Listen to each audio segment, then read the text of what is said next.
फेंकेंगे, हम देश में नामो निशान नहीं रहने देंगे। 7 समुंदर पार नरेंद्र मोदी के सरकार को खार के फेंकेंगे। और नीतीश,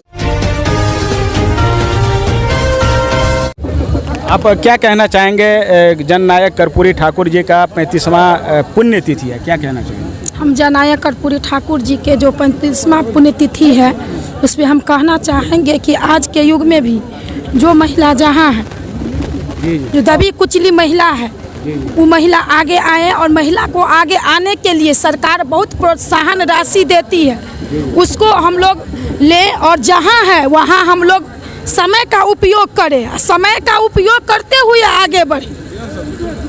जैसे हम राजनीति करते हैं तो हमको ये नहीं सोचना है अगले बार बने कि नहीं बने, हमको यही सिर्फ सोचना है मात्र हम 5 साल के लिए बने हैं और 5 साल में हम इस समाज के लिए हम इतना काम कर दे जो आने वाला पीढ़ी मेरा नाम लेगा। जैसे माननीय जननायक कर्पूरी ठाकुर जी ने काम किए, आज पूरा देश दुनिया उनका नाम जन रहा है ना। तो हम लोग जो जनप्रतिनिधि है, जो समाज सेवी है, जिस सदन में जनता के द्वारा हम लोगों को मौका दिया जाए, हम लोग इतना अच्छा काम करें जो काम बोलता है, काम बोले और वही संघर्ष है। भारत रत्न की बात यहाँ पे हो रही है, तभी श्रद्धांजलि, सच्ची श्रद्धांजलि होगी कर्पूरी ठाकुर जी को। तो क्या आप लोग आवाज़ उठाएंगे तभी मिल पाएगा? आवाज़ नहीं, ये निश्चित ही उनको भारत रत्न मिलना चाहिए। ये पूरे देश की मांग होनी चाहिए, देश की मांग है। हम चाहेंगे कि निश्चित हमारे माननीय स्वर्गीय कर्पूरी ठाकुर जी को भारत रत्न पुरस्कार मिले। इसके लिए हम लोग जन आंदोलन निश्चित ही चलाएंगे अगर उनको नहीं मिलता है तो। आज का ये संकल्प है हम लोगों का। ये जीवन भिनवार जी यहाँ पे मौजूद हैं, कार्यक्रम के संयोजक यही थे। तो इस कार्यक्रम के जरिए आप क्या कहना चाहते हैं? 35वां पुण्यतिथि है जननायक कर्पूरी ठाकुर जी का। देखिए, जननायक कर्पूरी ठाकुर जी हम लोगों के बिहार के लिए एक धरोहर थे। उन्होंने गरीब गरबा, किसान, मजदूर, पिछड़ा अति पिछड़ा के लिए, उसके उत्थान के लिए काम किया और हम लोगों के लिए गौरव की बात है। अब हमारे बीच उन्होंने नहीं रहे, उनके मार्गदर्शन पर चलेंगे हम लोग और समाज में एक रूपता से एक सामाजिक जीवन जीने वाले के लिए एक प्रेरणा होगी, उसके पद चिन्हों पर चले, वही हमारी उसकी श्रद्धांजलि है। बहुत मलाल है, अब तक मिल जाना चाहिए, अब देर हो रही है। इसके लिए हम लोग राज्यव्यापी आंदोलन करेंगे। अब मधुबनी की धरती से शुरू होगा। मैं केदारनाथ भंडारी, जिलाध्यक्ष जदयू। 35वां पुण्यतिथि आप लोग मनाएं। सच्ची श्रद्धांजलि तभी होगा जब उन्हें भारत रत्न दिया जाएगा। तो आवाज़ क्यों नहीं उठाते? नहीं मिल रहा है, जबकि जदयू की तरफ से निश्चित रूप से हम लोग भारत रत्न के लिए भारत सरकार से हम लोग मांग करेंगे। हम लोग तो भारत सरकार से मांग करते रहे हैं कि जननायक कर्पूरी ठाकुर जी ने भी उस समय भी कहे थे कि बिहार में विशेष राज्य का दर्जा होना चाहिए। और हमारे माननीय मुख्यमंत्री नीतीश कुमार लगातार भारत सरकार और नरेंद्र मोदी से मांग करते रहे हैं कि बिहार का विकास जो भी कुछ कम है उसको जो बिहार का विशेष राज्य का दर्जा मिलेगी। आज जो बिहार में जो कुछ कमी हो रही है, विशेष राज्य का अगर दर्जा मिलता है तो और हमारा बिहार आगे तरक्की करेगा और हमारा बिहार विकास करेगा। आप 2005 के बाद बिहार में जो नई रोशनी मिली है, सड़क हो, बिजली हो, पानी हो, चाहे स्कूल में बच्चे का पढ़ाई का सवाल हो, छात्रवृत्ति का सवाल हो, पोशाक का सवाल हो, विभिन्न तरह की योजनाएं के सवाल हो। आप यही प्रखंड कार्यालय आप देखते थे कितना बड़ा खंडहर था, आज बड़ा बिल्डिंग है, किसान का भवन है, अनुमंडल का भवन है, NH पर हम चल रहे हैं। यानी बिहार में चौतरफा विकास हुई है। लेकिन आज भी जरूरत है बिहार के विशेष राज्य की दर्जा।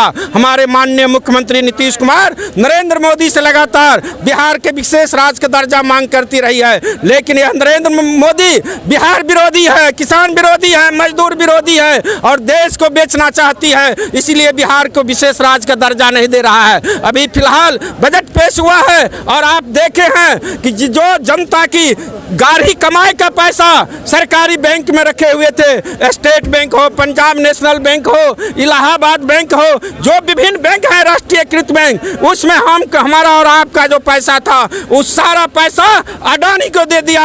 आज पूरे देश में उन्होंने उनको बिजनेस करने के लिए, एक तरफ यह सरकार कहती है कि अडानी को लोन माफ करता है, दूसरी तरफ जनता की पैसा उसको बिजनेस करने के लिए देती है। हमारी पैसा और देश की हमारी संपत्ति हमारे पैसा से अडानी और अंबानी खरीद रहे हैं। ऐसे सरकार को आने वाला समय 24 में हम उखाड़ के फेंकेंगे।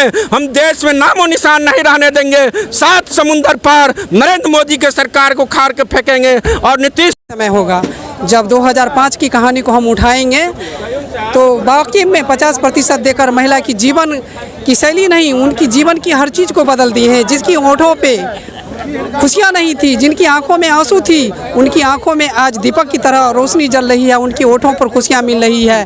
किसी शासनकाल का इस तथ्य से पता लगता है इसके शासनकाल में नारी कितना सुरक्षित और प्राकृतिक कितना पोषित है।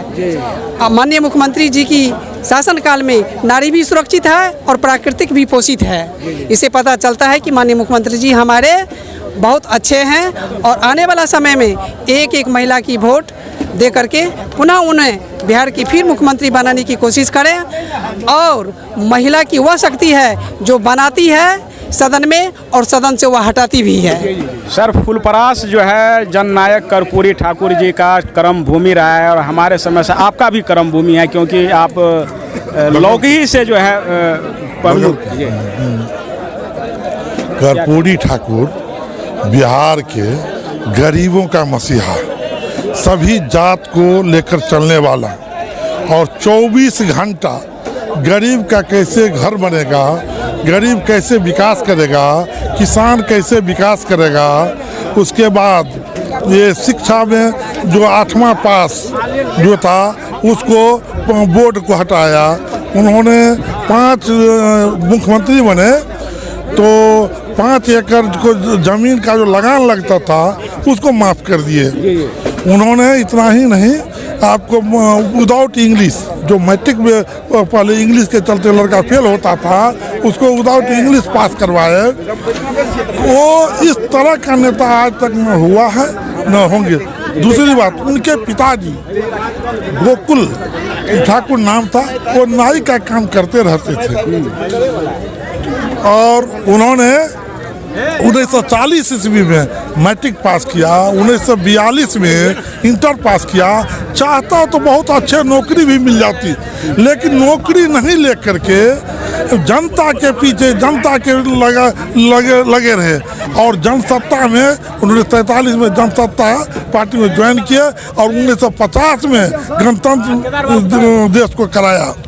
तो ऐसे नेता के लिए असलियत श्रद्धांजलि वही होगा जो उनका अनुकरण करे। किसी का बेटा को आज तक देखा नहीं। बहुत सारे लोग बोले हैं जो बेटा भी था तो उसको नहीं देखते थे, वो केवल देखते थे जनता। मैंने कहा अभी चौधरी चरण सिंह उसके घर गए थे तो उसको चोट लग गया तो बोले ठाकुर जी आप घर बना लीजिए, कल के देख पूरा बिहार का गरीब का घर बनेगा तब ये जो है तो मेरा घर बनेगा। तो इस तरह का सोच रखने वाले आदमी अभी नहीं है ना। वो तो अगले वर्ष का घोषणा हो चुका है। हम लोग पिछले वर्ष से पुण्यतिथि का आयोजन हुआ है। हम लोग इससे पहले फुलपरास में 24 जनवरी को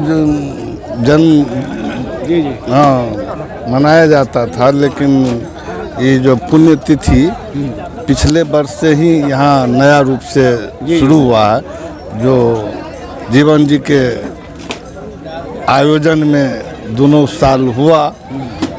तो अब लोग में जागरूकता आया है। इस बीच के में साल भर से हम लोग एक दूसरे से इस पर आकर्षित हुए, नहीं तो कर्मभूमि रहते हुए भी लोग भूल चुके थे। जैसे अपने माता पिता को लोग भूल के दूसरा काम में लग जाते हैं, नया जीवन शुरू करते हैं। अब जरूरत फिर पुनः वही आ चुका है कि जिसके आवाज़ से 77 में सरकार बदलने की, तो वही समय पुनः आने का है। उन्हीं के विचारों के लिए लोग संगठित होंगे। आगे बदलाव जितना दिन में हो जितना हो। प्रयास तो रद्द करेगा। जी जी।